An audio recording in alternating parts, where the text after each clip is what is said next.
Nous allons voir d'un peu plus près le logiciel Thunderbird, donc qui est un client de messagerie qui permet d'agréger plusieurs mails directement avec un logiciel. Pour le récupérer, on va se rendre sur thunderbird.net/fr. Il fait à peu près 40 mégas. Alors pour l'exemple, j'ai configuré un mail Gmail directement avec Thunderbird. La seule chose qu'il y a à comprendre au point de vue technique quand on configure un mail, c'est la différence entre le format IMAP et le format POP. Le format IMAP va répercuter tout ce qu'on fait avec Thunderbird directement sur le serveur en question, ça peut être Gmail ou Microsoft ou n'importe quoi d'autre.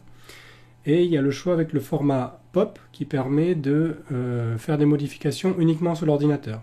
C'est-à-dire que les mails vont continuer à s'accumuler sur la messagerie, mais aucun rangement, toute la création des dossiers va uniquement avoir lieu, sera uniquement sauvegardée sur l'ordinateur et ne se répercutera pas sur le mail. Alors par défaut, c'est plus simple et plus pratique de le configurer en IMAP, comme ça sauvegarde tout le travail de rangement et de classement. Alors au point de vue de la configuration de base, donc là j'ai configuré le Gmail. Il y aura peut-être un petit encart qui permettra de générer une clé d'autorisation pour donner patte blanche à Thunderbird. Alors avec Gmail maintenant on a une configuration un peu particulière. On a entrecroché Gmail qui reprend tous les dossiers courants, brouillons, etc. Alors, avec Gmail, c'est un peu particulier. Quand on est connecté directement sur la boîte de réception, on ne peut pas créer un nouveau dossier. En fait, ils ont remplacé ça par des libellés. C'est-à-dire que si on crée un libellé directement sur le Gmail, on va le retrouver en tant que nouveau dossier. Alors, on a deux choix pour créer un nouveau dossier. On peut faire un clic droit sur Gmail, ici, donc nouveau dossier. Mais le problème, c'est que lorsqu'on va créer un dossier ici, il aura un préfixe Gmail sur la boîte. Donc si ça vous gêne, vous pouvez le créer ailleurs, on va le voir tout à l'heure. Voilà, donc là on a le Gmail, on a le dossier test, mais avec le préfixe Gmail. Donc si on ne veut pas avoir ça, on va l'enlever. Et il suffit de le créer en faisant un clic droit sur l'adresse mail, et là on a un nouveau dossier.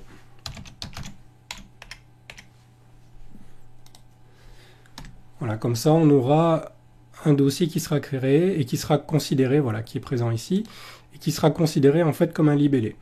Ce sera la même chose que de cliquer sur créer un libellé. Alors, ensuite au niveau des adresses, alors tous les mails auxquels on répond, toutes les adresses mail iront automatiquement dans le dossier adresse collectée, et après on pourra créer des adresses personnelles ici. Donc elles vont arriver automatiquement dans adresse collectée, les mails des personnes auxquelles on envoie des mails. On peut créer des listes si on veut pour faire des mails groupés par thème à pour certains sujets à certaines personnes. Donc ça va créer des groupes et si on supprime les mails de ces groupes, ça va juste supprimer les mails qui sont liés au groupe. En fait, c'est des sortes de filtres, mais ça ne va pas supprimer le mail à proprement parler. Et donc la chose la plus importante à savoir, c'est quand on exporte ces mails ici, c'est dépendant du dossier qui sera en surbrillance ici. Si par exemple on a adresse personnelle en surbrillance et qu'on fait exporter, ça va nous exporter que ce dossier. Donc il faudra bien cliquer sur tous les dossiers, comme ça il nous les exportera automatiquement les uns à la suite des autres. Donc exporter. Alors on a différents formats. Donc c'est le format CSV avec les tabulations ou des virgules. Bon, ça dépend de ce qu'on veut, avec quel fichier on veut travailler, surtout avec quel logiciel on voudrait les importer. Thunderbird, si on reste uniquement avec Thunderbird, on peut utiliser le format LDIF, ça fonctionne très bien en natif. Alors là, si par exemple je l'exporte, il va commencer par les adresses collectées, et après il continue avec les adresses personnelles. Comme ça, on aura deux fichiers qui seront sauvegardés.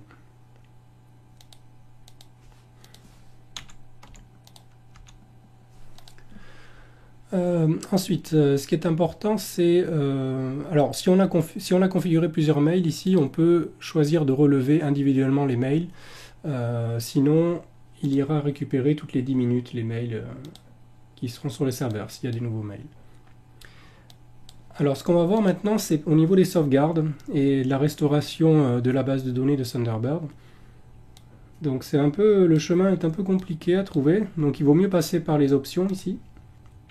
Donc les 3 petits points, options et paramètres de compte. Et dans paramètres serveur, donc ici on a le temps au bout duquel Thunderbird va aller interroger le serveur. Ici on n'a pas grand chose à régler, sauf si on veut faire des choses spécifiques pour les signatures, etc. Et par défaut c'est bien configuré. Donc nous ce qui nous intéresse c'est ici le répertoire local de stockage. Alors c'est dans un dossier caché par défaut, donc on ne peut pas le trouver en naviguant si on n'a pas affiché les dossiers cachés. Donc on va cliquer sur parcourir. Et normalement il devrait nous ouvrir le fichier. Voilà. Alors là on est toujours sur un petit pop-up de Thunderbird, donc on va faire un clic droit et ouvrir dans une nouvelle fenêtre. Voilà, comme ça on a ouvert l'explorateur de fichiers directement dans la bonne fenêtre et comme ça on peut annuler tout ça. Voilà. Alors on peut revenir en arrière en cliquant ici dans la barre d'adresse. Alors quand on travaille avec IMAP, il va tout mettre ici dans le dossier IMAP, mail. Donc on a un dossier imapgmail.com. Voilà, et là on retrouve ici toute l'arborescence. Donc on a le gmail.sdb qui correspond à ce dossier-là. Donc si on veut sauvegarder tout ce qui est dans les messages envoyés, spam, important, suivi, voilà, il faudra sauvegarder tout ça. Ça fonctionne toujours en 2 parties. Il y a un petit fichier de quelques kilos .msf et après il y a la base de données, enfin les mails à proprement parler, avec des fichiers bien plus lourds qui peuvent atteindre 2 gigas. Donc pour sauvegarder, là où sont sauvegardés ces mails. Et ce qui est bien, c'est qu'il suffit simplement de les copier et ensuite de les coller lorsqu'on reconfigure un Thunderbird pour pouvoir y accéder à ces mails. Voilà, il n'y a pas de configuration particulière à avoir. Alors il y a une différence ici entre... Alors ici on est avec... là on est directement avec Thunderbird en dehors du dossier Gmail. Tout ce qu'il y a autour est compris directement dans IMAP Gmail. Et là ici vous voyez il y a un petit dossiers locaux que l'on va trouver en allant un petit peu plus en arrière. Et on a ici mail qui correspond aux dossiers locaux. Tout ce qui sera ici ne sera en aucun cas synchronisé avec Thunderbird. Ce sera uniquement local sur l'ordinateur. Donc on peut créer des dossiers ici, nouveau dossier. On va faire un test 2. Et ça, ce sera uniquement stocké dans local folder ici. Voilà, on retrouve notre test 2. Et de la même manière, on peut copier tous ces dossiers, les remettre dans un Thunderbird ou même sur un autre ordinateur, même avec un mail différent, peu importe. On copiera uniquement le dossier test 2, on le collera sur l'ordinateur dans le dossier des dossiers locaux. Et même si c'est un dossier qui provient de Gmail, on peut le coller dans dossiers locaux et comme ça on pourra accéder à notre base de données. Alors ça c'est l'avantage avec Thunderbird, c'est très simple. Plutôt que de passer par des formats d'export, on peut directement avoir les mails, la base de données sur clé USB ou disque dur pour la sauvegarde. Une dernière petite chose, comme Thunderbird est un logiciel de Mozilla, on a aussi dans les options la possibilité de retrouver ces fameux mots de passe enregistrés. Donc dans l'onglet sécurité puis mots de passe, on peut ici retrouver les mots de passe qui sont enregistrés pour les copier et les sauvegarder. On a même la clé ici qui a été générée pour Thunderbird de la part de Gmail.